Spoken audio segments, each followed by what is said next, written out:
This is the Tamron 28-300. Let's go test it. Above the Arctic Circle, fall comes fast.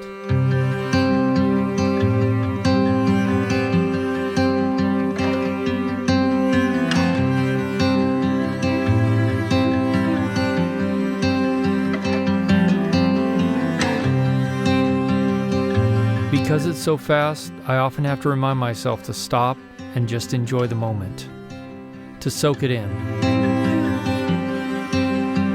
Because it won't be long now till all this is frozen and covered in a blanket of snow.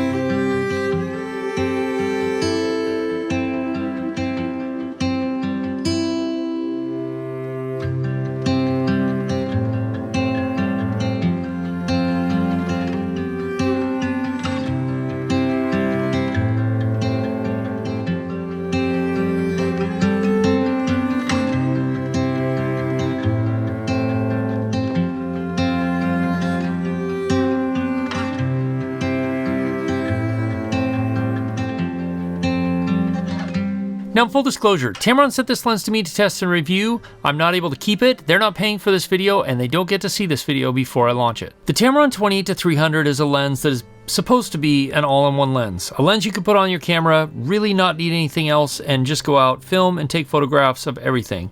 It's not what you would call a professional quality lens. Rarely are all-in-one lenses like this ever considered to be like a professional quality lens, but it does produce some really beautiful imagery. And having a zoom range of 28 all the way to 300 gives you a massive focal range to be able to have one lens on your camera and film or photograph a lot of different things, all the way from fairly wide at 28 millimeters to completely super zoomed in at 300 millimeters. And while there are some compromises on this lens as far as the aperture, it starts at f4 and then goes to f7.1 when you are all the way zoomed out at the 300 millimeter end. It is still a really good performing lens, and it has one thing that really shocked me at how well it performs, which we'll cover in just a bit. But first of all, this lens is 28 to 300 millimeters, which gives you a massive focal range to be able to film from. It has a 67 millimeter front filter thread here, like all the other Tamron lenses. And it's built out of that same sort of hybrid plastic composite material. It has a lock switch right here, which locks it so you don't get any lens creep, but I haven't found that to be a problem.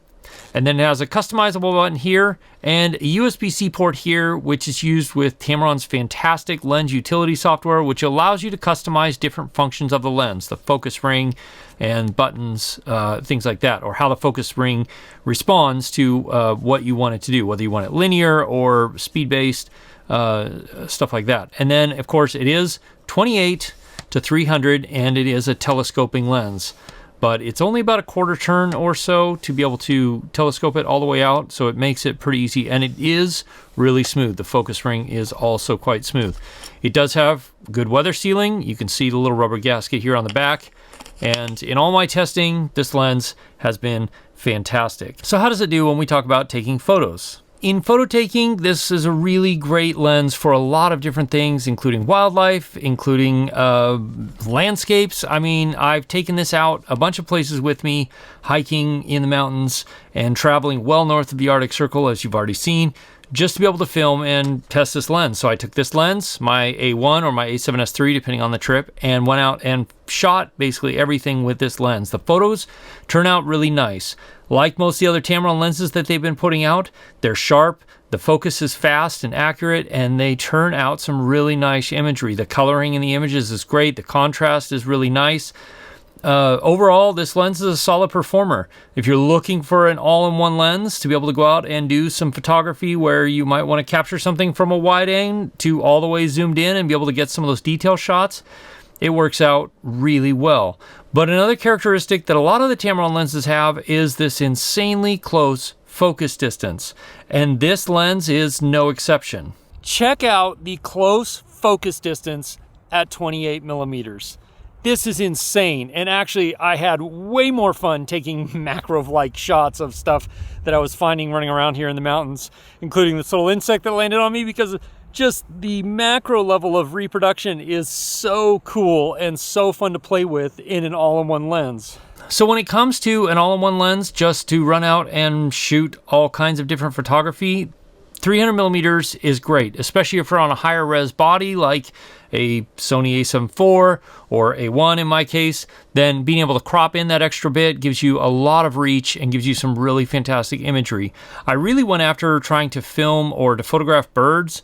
I didn't see a lot. I didn't see a lot of wildlife because it's kind of that odd fall time, but I was able to catch this eagle down by Girdwood and capture it sitting and sunning itself. Now, I was still quite a ways away, but the fact that I was able to zoom in 300 millimeters was fantastic. And then the fact that I was able to find this eagle here perched in a branch just a few hundred feet off the roadway and able to capture him warming himself in the sun was really great. And something like this is exactly why you'd want a 28 to 300 millimeter lens. The versatility and the speed that you're able to capture the moment with really makes it excellent. Now, there are some issues that you can't shoot in really low light because of the aperture, but the lens in good lighting to great lighting does really fantastic. So if you're shooting anything, sunset or sunrise and during the day, you'll be fine.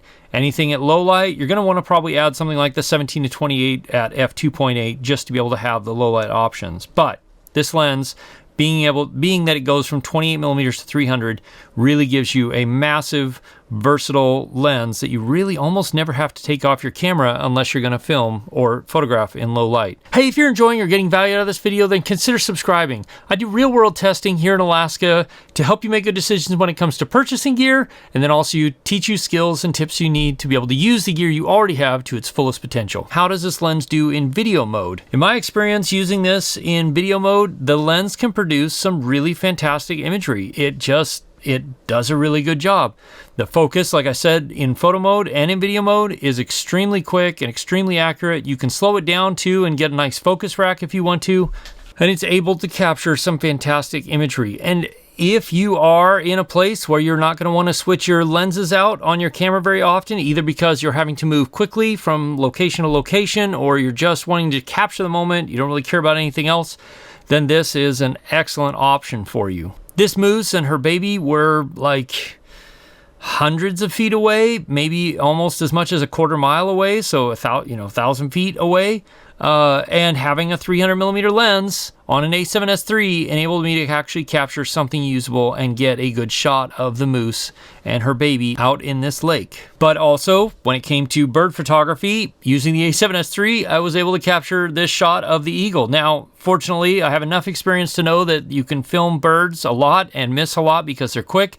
But so I filmed this in 4K, 120 slow motion to be able to capture the moment and make it last a little longer. I wish that Sony had better animal eye autofocus in the camera bodies that I have, but if you have one of the newer bodies, chances are you actually have some animal eye autofocus where it will track with the subject. I wasn't able to do that, but I was able to capture the moment the eagle left the branch and get what I think is a relatively great shot of an eagle going into flight using a relatively inexpensive lens and a Sony a7S III. But the thing that surprised me the most about this lens is how good the stabilization in this lens performs.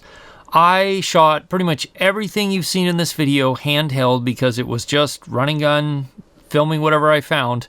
And the fact that I was able to get usable shots at 300 millimeters handheld is really astounding. I mean, I cannot believe how good the stabilization in this lens is. Now, you do need to have a steady hand. You're filming at 300 millimeters or taking a photo at 300 millimeters, but if you do have a steady hand or you use some of the techniques of being able to stabilize your camera using 3 points of contact with your body, then you're going to come away with some really good footage or really good photos. So I don't know what Tamron has done in this lens over even something like the 28-200, the predecessor to this lens, but it is absolutely fantastic and does just an incredible job. And then we need to talk about price, because this is at $899, although you'll probably be able to find it on sale if you watch around the holidays or other times of the year.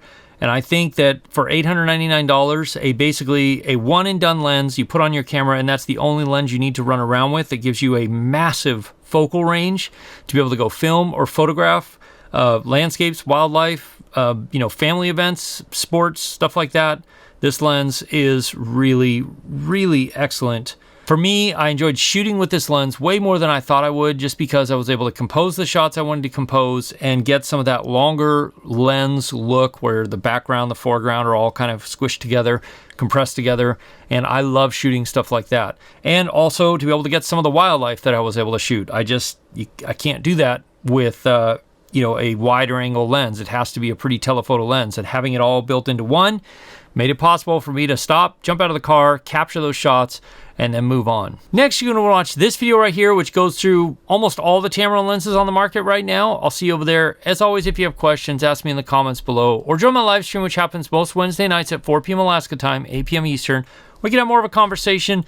I can answer questions maybe that I didn't get to in this video. I'll see you again soon in the next one. Cheers.